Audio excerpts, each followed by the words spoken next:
all the days of old. Isaiah 63:9.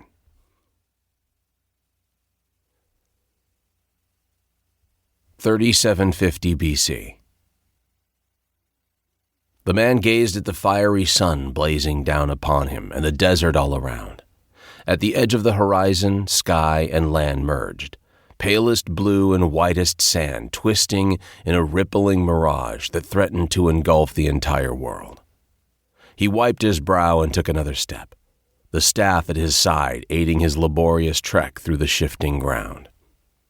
7 days and 6 nights had passed since he left his village in search of a cure for his dying children. He had traveled east as advised by the elder, who had spoken of a place where he could find salvation. A mountain lost in the wilderness, known to few and treacherous to reach. And inside the deepest, darkest cave, within this forbidding mass of rock, a spring whose waters were said to be endowed with the power to cure all. The elder's words were ignored by most of the villagers, who only chose to see an old fool whose mind was lost to time and age.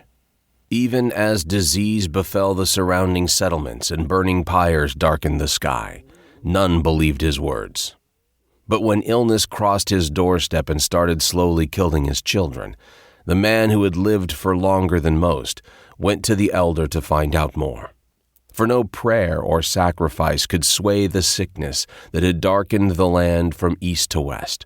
A plague born on the wind that few could escape and unlike anything he had ever seen in his extended life.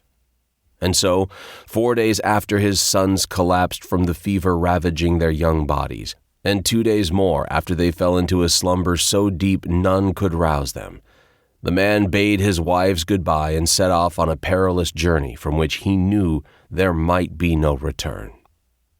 This thought never deterred him, for he had faith. Faith that he would find a way somehow.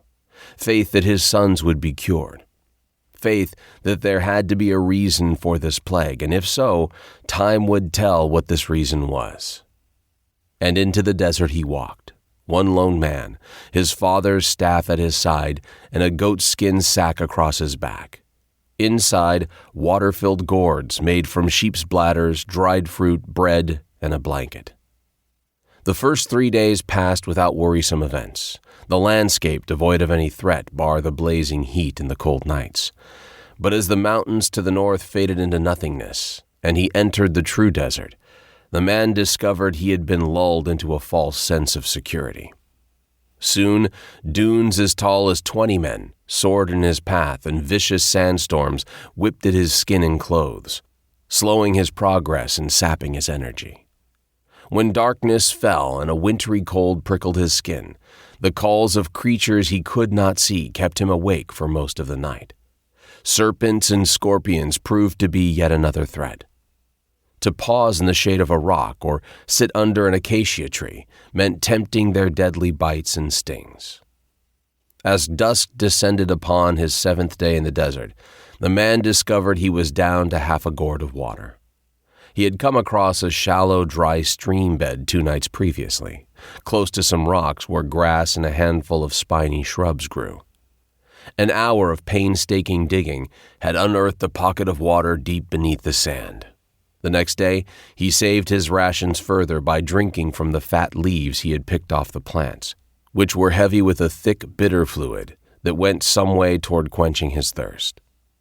He was also running low on food, a fact reflected in his increasingly weakened state. When darkness fell, a full moon rose to the east and bathed the desert in an eerie light. The man stopped for a moment, startled by the sight.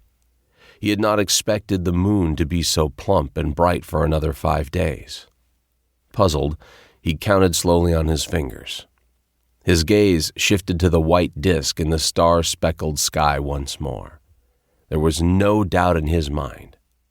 Unless he had lost time in the desert he was unaware of, this was an unusual phenomenon indeed.